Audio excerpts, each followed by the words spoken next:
Hey everybody, this is Eve West. Thank you for tuning into my YouTube channel. This channel is dedicated to promoting a book I wrote. It's called Follow. It's an ebook that actually looks at a holistic view of spirituality, not just looking at it from the perspective of the psychological mind or the metaphysics or conceptual aspect of human being, the etheric aspects such as love and creativity, intuition, those types of things. But I also focus on the reptilian brain, which you can see, taste, touch, smell, and hear. And so in this book, I look at the various constructs of the matrix, such as media and entertainment, education, religion, the government structure, the familial structure, and how all of those various aspects of the matrix environment help to disintegrate the minds of a human being into the astral, or I should say unconscious mind, and the ego.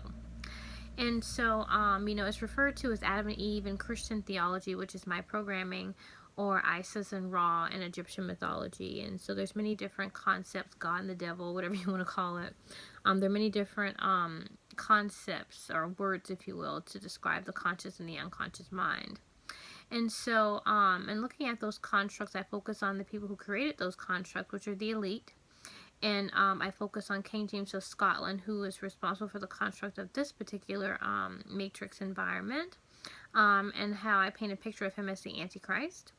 And I actually focus upon, how this holistic view of spirituality factors into the microcosm of my life and personally, and how that relates to the macrocosm of the world at large. And so the past few videos I've been doing really focus on mind torture and gang stalking. And in all of my gang stalking videos, I've talked about how whenever you are ascending and you are gaining knowledge within the matrix, you become a very bright light. And so people who are bound by the matrix or programmed by the matrix are designed, if you will, to handle you, to be a handler.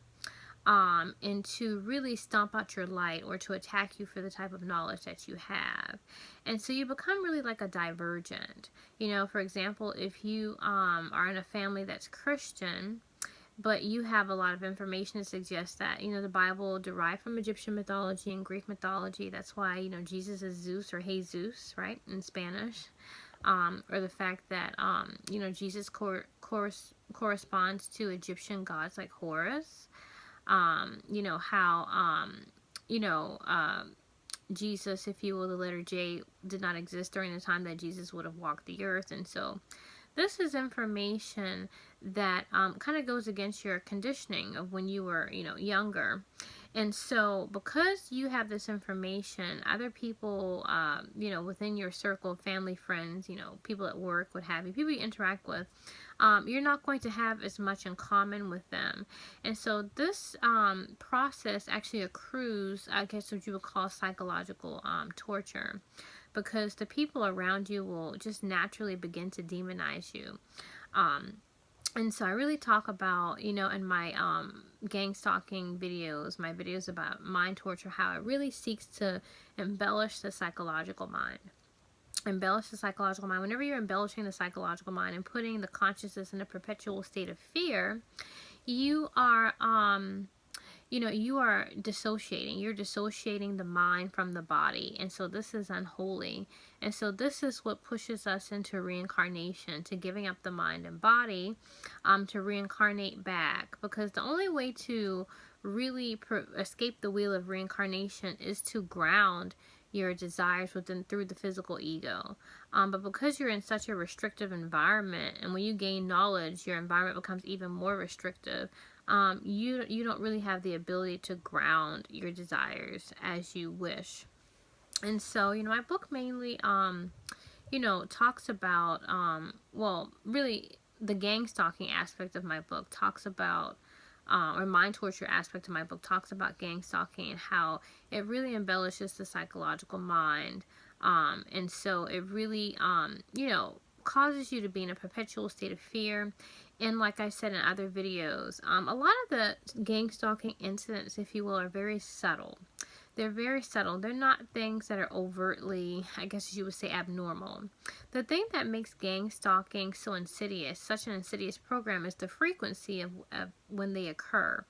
If someone, bumps into you at the grocery store or something like that, things like that happen.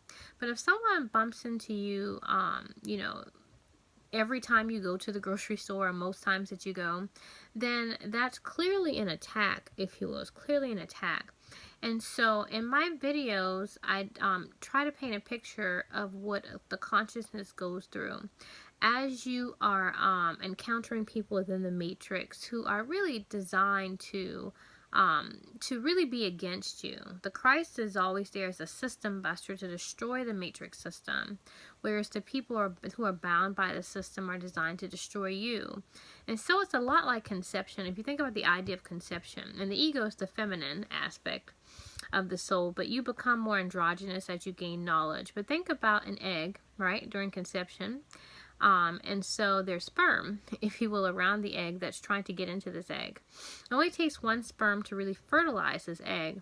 And so you can think of when you're gaining knowledge within the matrix, how you're an egg. And so the people around you are the sperm. And so they're really designed to rebirth, to cause birth, if you will. There's just one sperm that it takes, or one person, one happening within the matrix that brings you to a place of judgment. And oftentimes in the matrix, when people are waking up in the matrix and targeted, they call us targeted individuals. You're subjected to judgment where you're institutionalized in some type of way. You're, brought into a court of law, or they try to, well, you're incarcerated somehow, or they put you in some type of mental facility, or whatever the case is. And so this is how the programming is designed, if you will, to demonize you and to discredit you, to discredit the knowledge that you have, and to really paint a picture of you looking crazy. And so really I'm trying to get people to analyze the gang stalking videos I've uploaded to YouTube, and really discern them and look at them with a very I guess with your third eye. Look at them with your third eye. Superficially, they're going to look like, oh, that's just an everyday occurrence. Superficially it's going to look like, oh, she's just making a big deal out of nothing.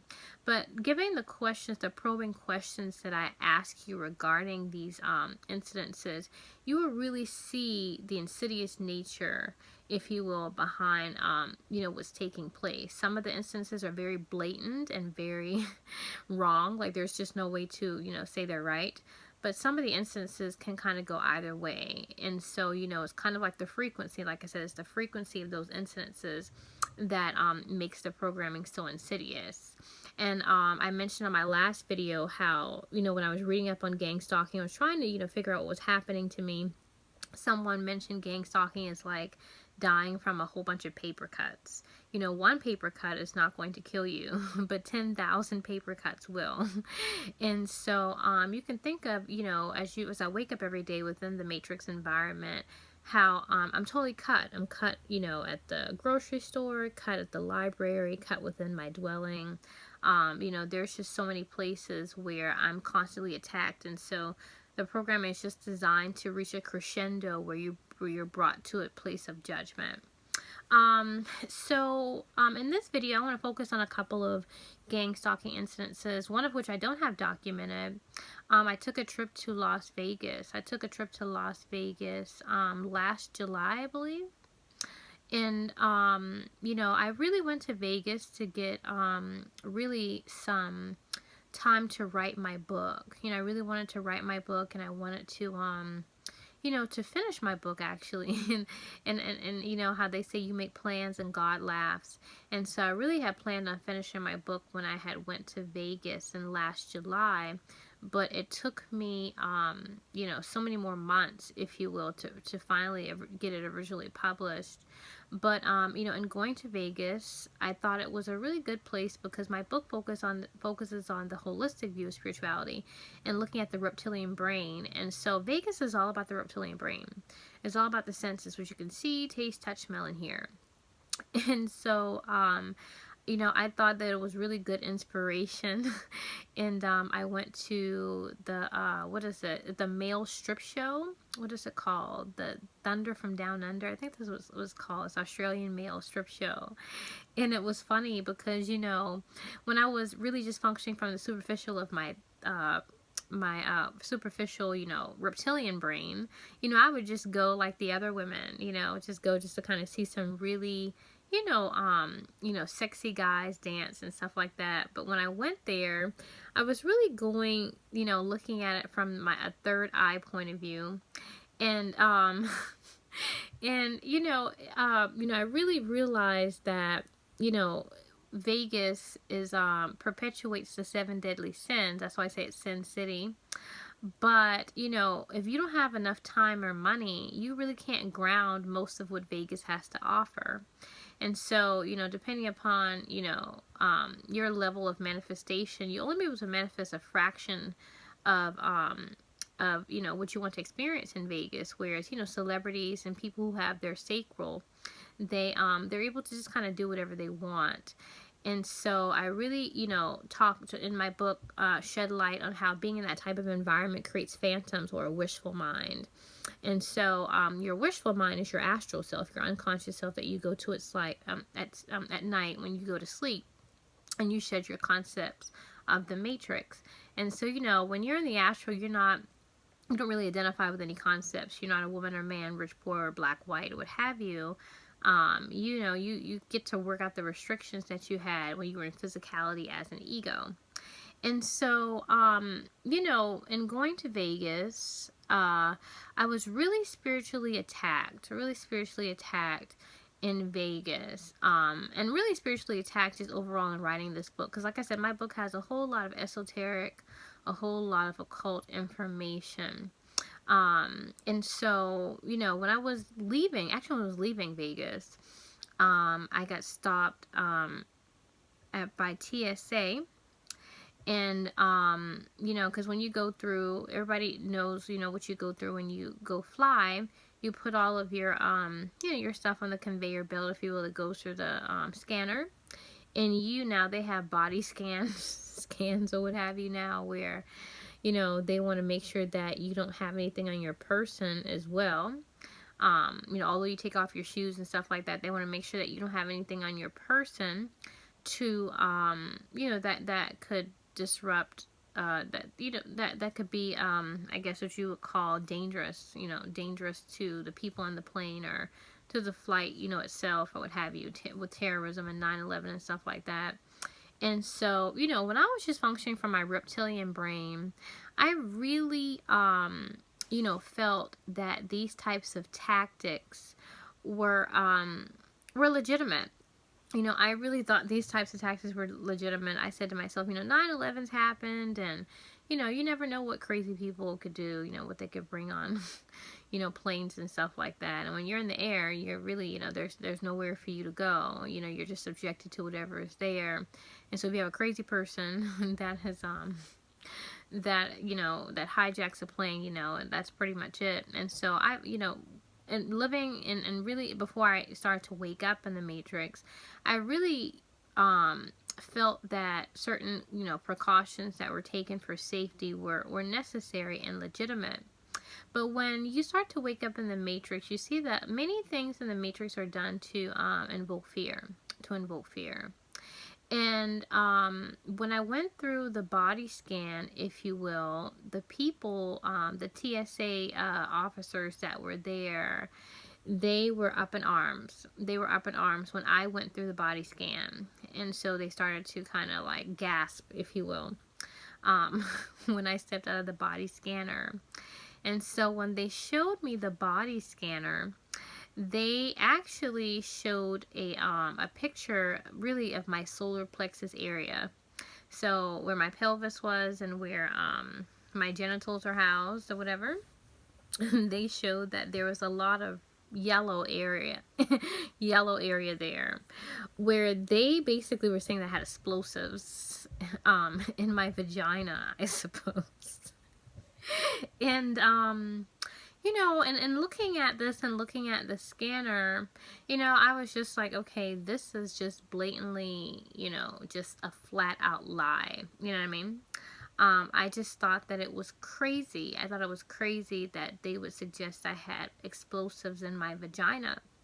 And so, they pulled me to the side and they were like, you have to be searched. And so, I said to myself, no. Like, how are you going to search someone's vagina? And so they were like, well, the video, says, shows that you have, something going on there. And so, I spent, some moments arguing, arguing with the TSA people, because I said, I don't really understand this. It was just so wrong, and they were like, well, we can take you off somewhere private to search you.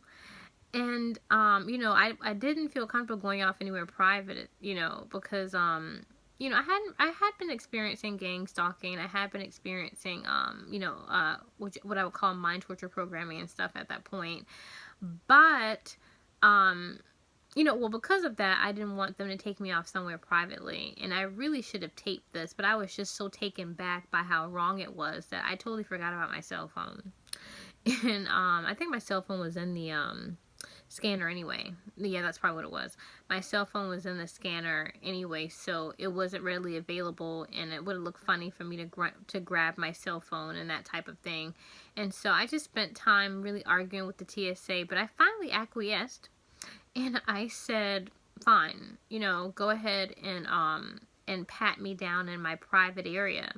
And so they pat me down in, around my vagina, what have you, and, that whole area, if you will, and they let me through. And that really doesn't make any sense, okay? Because from a logical standpoint, right? If something is showing up, and really to paint a picture of you of how this looked, it wasn't like the area that was shaded out in yellow was just around the vagina area. It was like around it was like a bikini. It looked like a bikini type of picture. It was just like like I had an explosive bikini on. And so when they patted that area and they didn't find anything in that area, you would think, okay, well, what's going on? I would say to myself, this person can't fly. This person can't fly because we didn't find anything on her person, and it shows that this area is, it has explosives or whatever the case is. I would ask the person, like me as a TSA person, if I was fact-checking and doing my job, I would say, are you wearing some electric bikinis? Or, do you have electric, underwear on?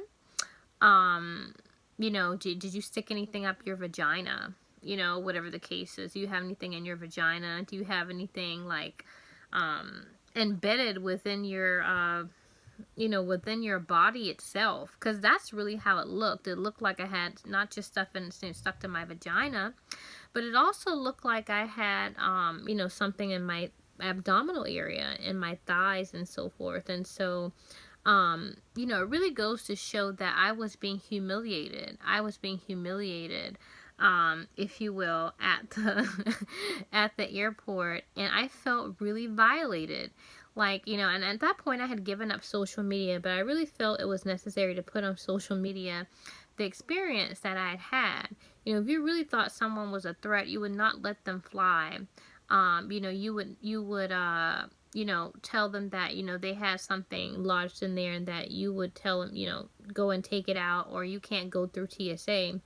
But to pat my vagina area and my private area, and, despite everything and not finding anything and just letting me go through, it was a very humiliating experience.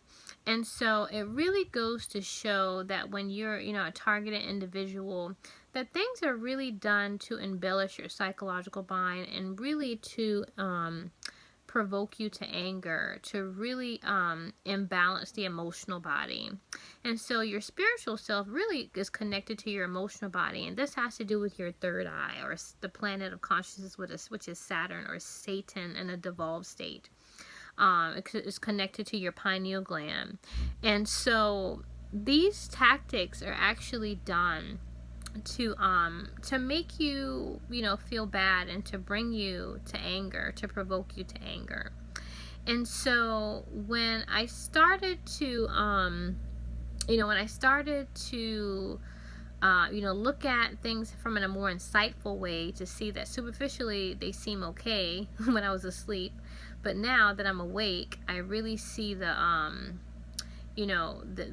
insidious nature behind it and the harassment and so forth. It really, started to work on my emotional body. And so in this next video, you're going to really see how that happens. When you become a targeted individual, you get very angry. You get very angry and you get distraught when you're treated in a very, I guess that you would say, inhumane way. You're not treated with courtesy. You're not treated like you were treated when you were asleep in the Matrix, when you didn't have as much knowledge. Like I said, I went to Vegas to work on my book, and my book deals with a lot of occult, esoteric knowledge. And so, I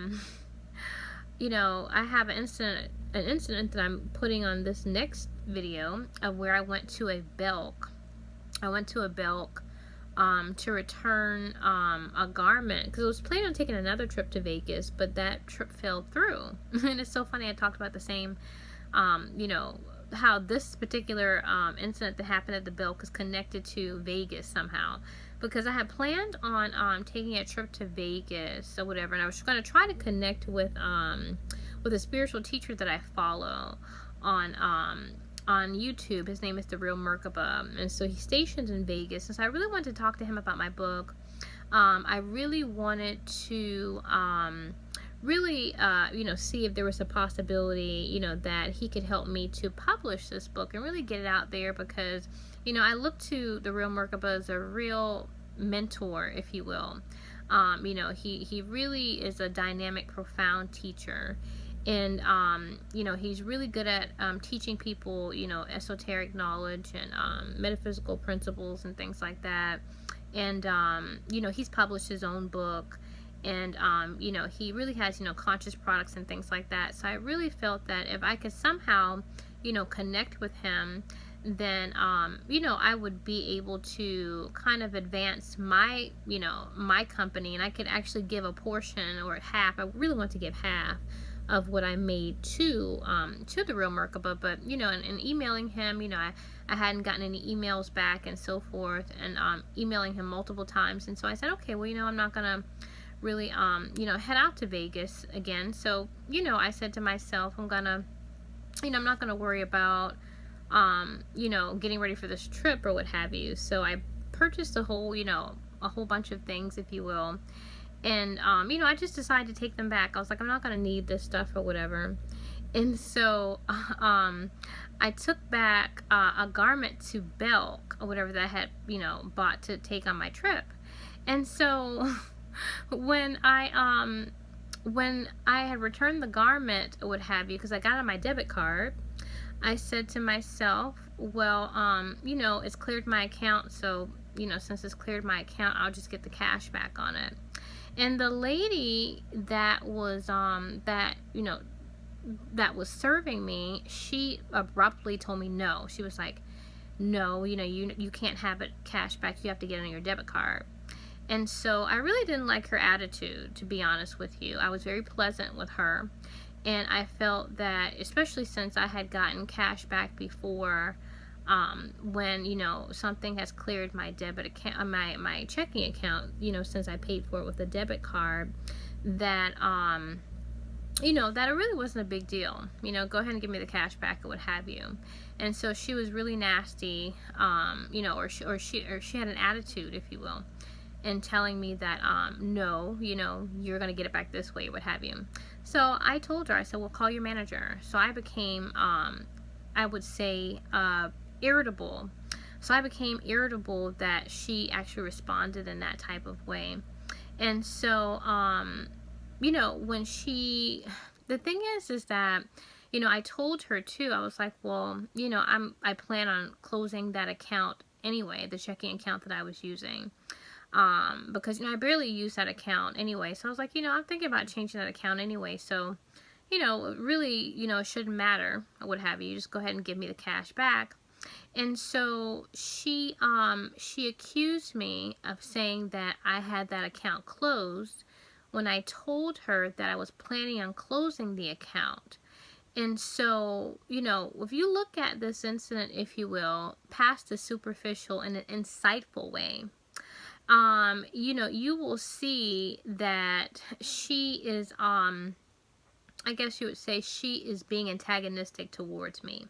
And it's very subtle. A lot of things that happen in terms of gang stalking are subtleties. They're not things that are really overt. So when you look at the video, you have to really look at her, at how she acts when I ask her for the cash. When I say, it was on my debit card, I bought it, way before, because I was planning on going to Vegas.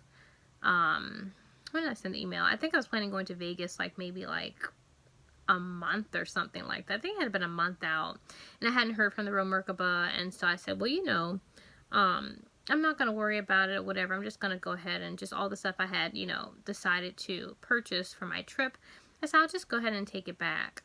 And so the fact that she had, acted really funny about it, really irritable about when I asked for my cash back, which they had taken out of my account, I became irritable. And so when she said that you have to get it back on the way that it was tendered, I said, well, I understand what you're saying basically about that. However, I've gotten it back. I've gotten my cash back before when I paid with a debit card, and it's cleared my account. And so I told her to contact a manager. And when she contacted the manager, the manager, asked her, what, or, when you're doing a return, what options come up in terms of how to make the return. And so when she told the manager that there was no option for a, a return of cash when you pay with a debit, then the manager, tells me, oh, we just got a new system today. And so I was like, oh, that makes a lot of sense. Well, since you just got a new system today, then I'll just take it back on my debit card or what have you. And so really when you look at the insightful, look at the situation from an insightful way, when I, came to, conduct business, she acted in a very irritable way when I asked for my money back. And not only that, but she acted in a very antagonistic way by telling me that I lied to her about closing my account. And if you listen very carefully, I told her that I plan on closing that account. So I did not tell her that I had the account closed. And on top of that, it doesn't make logical sense for this person to, it doesn't make logical sense for the woman to not, the cashier, not the manager, but for the cashier to not say, oh, we have a new system, if you will, because she clearly was not in training. She was not in training. People who are in training, they either have someone with them or they have a badge that says I'm in training. And so clearly she had, she was notified of the way to, I guess what you would say, return an item. When I used to work in retail, we were always, given information in terms of how to return an item, and if that was changed, then, we were notified of that, especially we were a seasoned employee. We weren't in training. You were expected to know these things. And oftentimes these guidelines are written out for you. And so the fact that the manager said that, they had gotten a new system, it actually suggests that the old system allowed this, but the new system did not. And so it doesn't make any logical sense from an insightful standpoint, for an insightful point of view. It does not make any logical sense for the employee to not say to me, oh, you know what, you may have gotten that in the past, but we have a new system today. Or, because I'm a seasoned employee and I know the return policy, that's something that we used, a service that we used to provide, but we no longer provide that, ma'am. And so, when you look at these various little insidious things, they provoke you to anger, and they make you very angry because you see within the environment that you are being targeted and that you're not being treated and your business is not being honored like other people's. And so I really wanted to point that out in this follow-up video that I had when I returned a garment to a Belk department store. And so, you know, I plan on, you know, putting more videos or what have you. And like I said, with gang stalking, it's all about putting you in a perpetual state of fear, and really ostracizing you and excommunicating you from the matrix. And so this goes along with Mark of the Beast type of rhetoric in the Bible, and how, you know, basically when you become Lucy or Lucifer or a light bearer of knowledge, then you vibrate differently, and the people within that your environment are designed and programmed to target your light, if you will.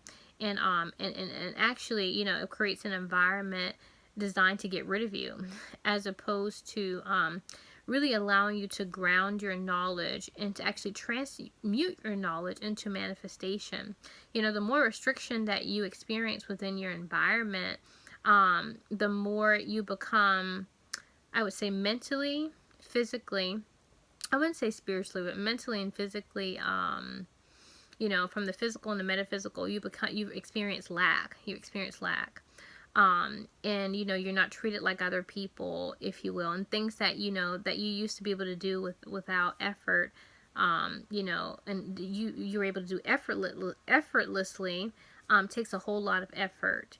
And, you know, there are things that are just done to purposely provoke you to anger, make you emotional. And you can really tell that in this video. In this video, you can really tell that I'm a little ticked off, if you will, by the way that the lady responds to me, you know, and I tell her to give my cash back, you know, and I was polite to her, but she was, you know, abruptly, you know, responded to me, how she accused me of lying to her. And also, how, you know, really she didn't tell me about the new system, if you will. And all of a sudden, miraculously, there's a new system the day that I actually decided to ask for my money back. So I really want you guys to catch those little innuendo things, to see past the superficial of the video, and to really look into the specifics, the points I talked about, and how if you put yourself in my shoes, then you could actually see how potentially how that could actually make you upset, if you will, as a customer.